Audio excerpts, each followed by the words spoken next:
Hoje nosso tema é o público de Lula, ou melhor, a falta de público do petista.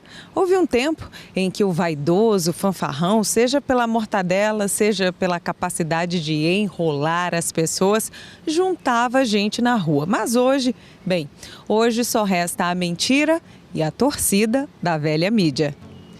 Não deve ser fácil mesmo para Lula e sua pelegada olhar para as imagens do 7 de setembro de 2021 e 2022 e relembrar momentos não tão amistosos entre Lula e o povo brasileiro.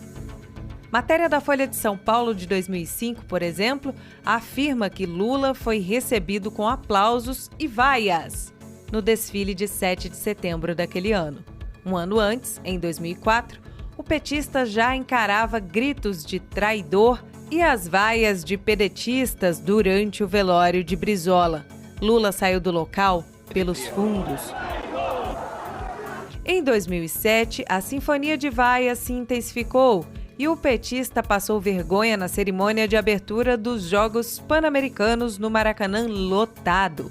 Além do episódio do Maracanã, Reinaldo Azevedo destacou à época também as vaias em São Paulo e ainda durante discurso em Cuiabá, Campo Grande.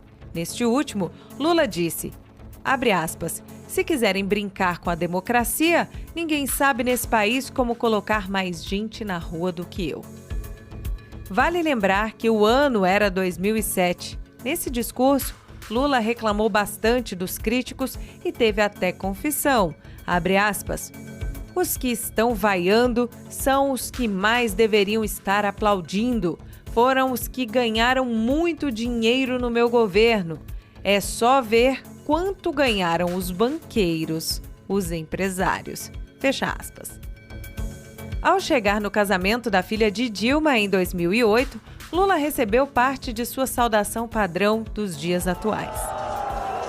De acordo com o Correio Brasiliense, para evitar o vexame do Maracanã, a presidência fez manobra para evitar vaias a Lula. Segundo o veículo, o à época presidente chegou ao Sambódromo, no Rio, para acompanhar o desfile das escolas de forma discreta, sem ser anunciado pelo público. Ainda conforme o jornal, a assessoria do presidente teve o cuidado de esperar que a Império Serrano, primeira escola a desfilar, já estivesse na avenida e sob aplausos do público e só então providenciou que o carro de Lula estacionasse em uma área longe do público, fechada com grades e tapumes. Já em 2009, o filme Lula, o Filho do Brasil, ainda nem tinha estreado e o trailer já recebia a recepção de praxe em salas de cinema. O financiamento do filme, que custou 12 milhões de reais, entrou na mira da Operação Lava Jato em 2018.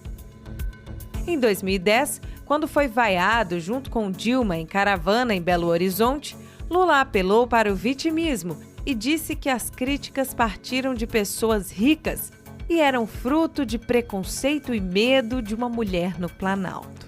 Um ano depois, Lula sai dos holofotes para dar lugar à sua substituta, a presidente que saudava a mandioca.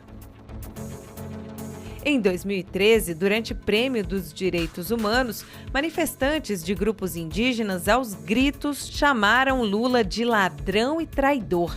A matéria do Globo, da época, destacou a fala de um dos manifestantes, Paulo Apurinã, que afirmou que o governo do PT não estava dando atenção aos problemas indígenas e que havia um acordo para que Dilma reconhecesse naquele dia o genocídio dos índios e que ela não cumpriu, o que fez com que a plateia não fosse tão carinhosa com os petistas. Em 2015, Lula ganhou destaque mais uma vez, mas não foi de forma positiva. Desta vez, o cenário foi Salvador. Lula também foi personagem de clássicos do futebol.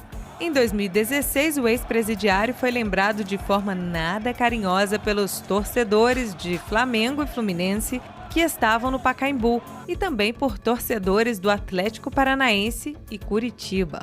Recentemente, um vídeo em que Lula é vaiado no Mineirão foi dado como falso por agências de checagem. No entanto, o O vídeo não é falso, apenas não corresponde à atualidade, ou seja, as críticas já não são de hoje. O vídeo foi gravado em 2016, quando Dilma tentou colocar Lula como ministro para livrá-lo da cadeia. As caravanas de Lula de 2018 no sul do país renderam lucro, mas não foi para os petistas. Quem se deu bem foram os vendedores de ovos e vendedores de guarda-chuvas, já que os petistas tiveram que carregar os acessórios para se protegerem da tempestade de ovos arremessados pela plateia. Em 2019, até o blogueiro Ricardo Noblat destacou as vaias ao petista sempre que aparecia em local público. Em viagem à Europa em 2020, Lula foi vaiado na França. No mesmo ano, o ex-presidiário pediu que pessoas fossem às ruas apoiá-lo no dia 15 de março.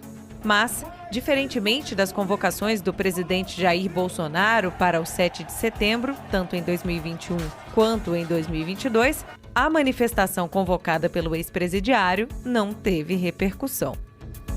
Em 2021, para evitar o vexame dos comícios vazios, Lula e a velha mídia fizeram parecer que a fuga do petista das ruas era para evitar aglomerações devido à crise sanitária. 2022 chegou. A vida praticamente voltou ao normal, mas Lula permaneceu escondido. Conforme o tempo ia passando, o ex-presidiário precisava sair. Afinal, o ano eleitoral chegou. E já que não tem gente, o Brasil acompanhou um festival de fotos adulteradas. O petista Paulo Pimenta teve a cara de pau de postar uma foto de manifestação pedindo a saída de Temer para dizer que eram pessoas protestando contra Bolsonaro. Em passagem por Pernambuco, a campanha petista teve de usar palmas gravadas para sufocar as vaias de esquerdistas de outros partidos. Lula, o desarmamentista, pode não ter plateia, mas tem seguranças bem armados. Aliás, o público minguado do petista abriu espaço para críticas que não foram bem recebidas. Teve o episódio dos capangas de Lula tomando a bandeira brasileira de uma mulher. O caso de um idoso que foi intimidado pelo assessor do descondenado. E para quem achou pouco, a Polícia Federal prendeu um homem que chamou Lula de ladrão. E já que não tem público nem para interagir, nem para exibir, Lula passa seu tempo junto com o restante da esquerda tentando esconder a popularidade do atual presidente do país. Todo dia apelam à justiça para que Bolsonaro não divulgue algum encontro com seus apoiadores, seja no Brasil ou em outros países.